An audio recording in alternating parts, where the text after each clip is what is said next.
এই যে বাবাজি, এই যে ডালিম গাছটা আপনাকে দিলাম আমি, হ্যাঁ আপনারা ভালো করে ফলো করেন।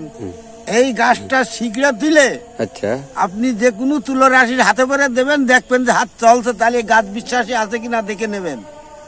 বাঙালি ভাইরা যেন ভুল করবেন না, এই ওষুধ পাবেন না।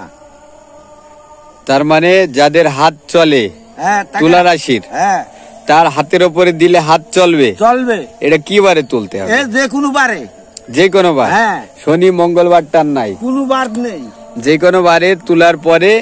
এক কথায় আমি এখন হাত চালাবো, হ্যাঁ, বাড়িতে কোনো কিছু চুরি হয়ে গেছে অথবা কারো সাপে কাটছে কিনা সেটা পরীক্ষার জন্য, তাই না? হ্যাঁ, এমন একটা তুলা রাশির হাত দরকার যে হাত তার তুলা রাশি। তুলো রাশি।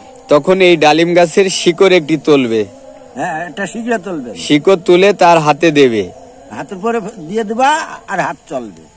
যেখানে চুরি যা বস্তু আছে অথবা সাপের দংশন কিনা সেখানে চলে যাবে, সেখানে চলে যাবে। এটা আমাদের গুরুজি কিন্তু আগে সাপ খেলা দেখাইতো, সাপ ধরতো, সবাই জানেন সাপ ধরছেও এর আগে প্রচুর পরিমাণে সাপ ধরতো। উনি একজন কিন্তু বড় মাপের ওঝা, উনিও হাত চালাইতো এই গাছের শিকড় দিয়ে। আপনাদের একটি পরীক্ষিত বিদ্যা দিয়ে দিল। আমাদের গুরুজির জন্য দোয়া করবেন যেন উনি ভালো থাকে, সুস্থ থাকে। যেহেতু যতদিন থাকে একটা মানুষ কিন্তু সুস্থতার প্রয়োজন আছে, আপনাদের দোয়া আছে। যেহেতু আজকে গুরুজির ভিডিও দেখে অনেক মানুষ উপকার পাইছেন, রোগ থেকে মুক্তি পাইছেন, আমার গুরুজির জন্য দোয়া করবেন। তো আমরা আছি চুয়াডাঙ্গা জেলা জীবননগর উপজেলা রায়পুর বাজার। আমরা বিভিন্ন রোগের ঔষধ বিক্রি করি। ভালো থাকলে, সুস্থ থাকেন, আমাদের জন্য দোয়া করবেন, আমাদের থেকে চিকিৎসা নিতে পারবেন। ভিডিও জুড়ে নাম্বার আছে। আসসালামু আলাইকুম।